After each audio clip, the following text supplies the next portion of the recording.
What's up guys, Matt here, MH Performance.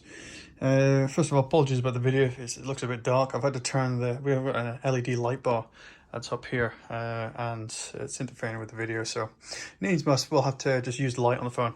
So if you've been following, you've noticed that we've removed the prop shaft from our Audi A4 Quattro. Reason being, the center bearing section here starting to make a bit of noise coming down the hill, and I was hearing this sort of a whistling crispy sound. I don't know, it's difficult to explain, but it's a typical worn out bearing sound where there's like no grease left in the bearings and they're quite worn out. Quite a rattly, spinny sound. It's the best way to describe it. So we've got to split the prop shaft in half, and obviously you can't get the prop shaft center bearing from Audi. They don't supply it. But there's plenty of kits on eBay. So I've ordered a bearing kit for this, but you don't get the rubber boot. I don't see a kit on the market that supplies the boot as well as the bearing. So we've had to be very careful how we remove that section. So going forward, we've got the rear prop shaft section, front prop shaft section.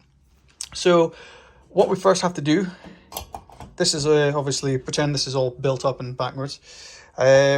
You've got your boot section here, so we need to be careful with this lip. We need to get a screwdriver in there and fold that lip up a little bit and then start pressing away. It's kind of like, I don't know, so massaging the metal in such a way where it folds upwards, create like a bell, and then just tap it off, and eventually it will come off. But you're limited to the amount of space that you have to then work with in between these two components here.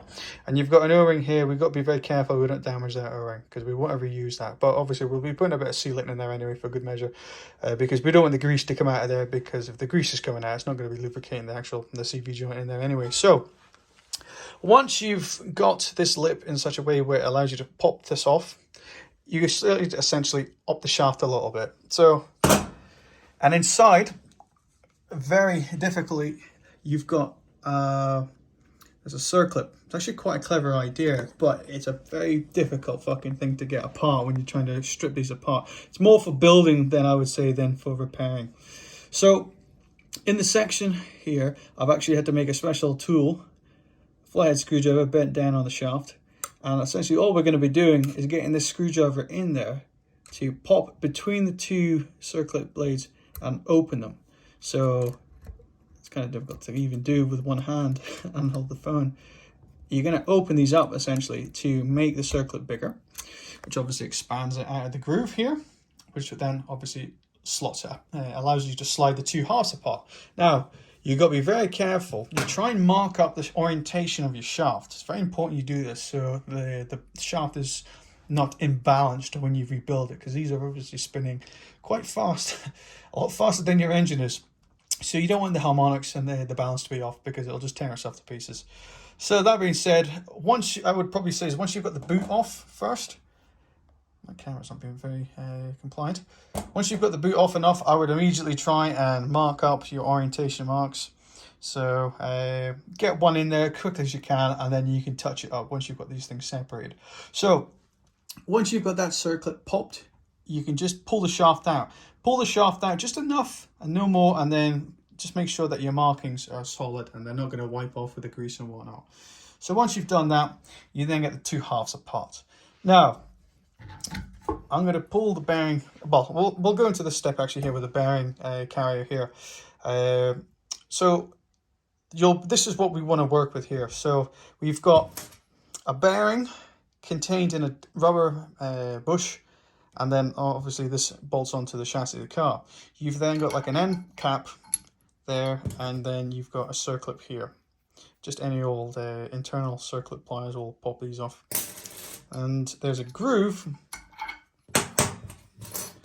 on the shaft. We'll just remove this completely. Leave that there. So but there's your groove there that this circlip sits in. So that'll be sitting there. So we'll have this all the way over. It's a bit of a tacked fit. It's kind of difficult to do with one hand and operate the camera.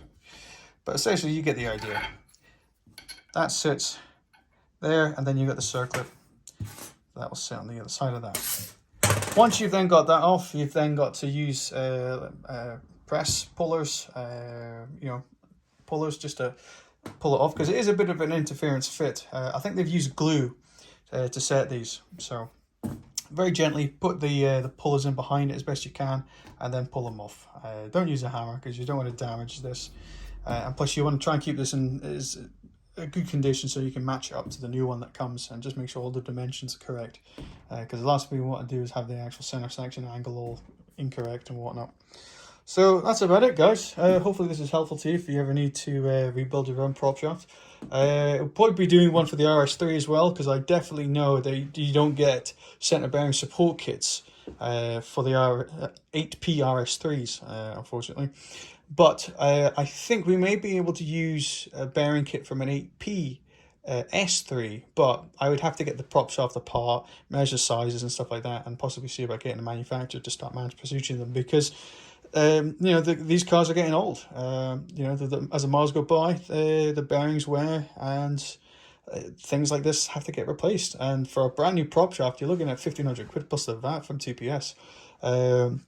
The new bearing kit for this is what, 50 quid from eBay. So yeah, it's not difficult to do. You just got to take your time and fucking make special tools like this, and just be patient. Okay, guys, cheers.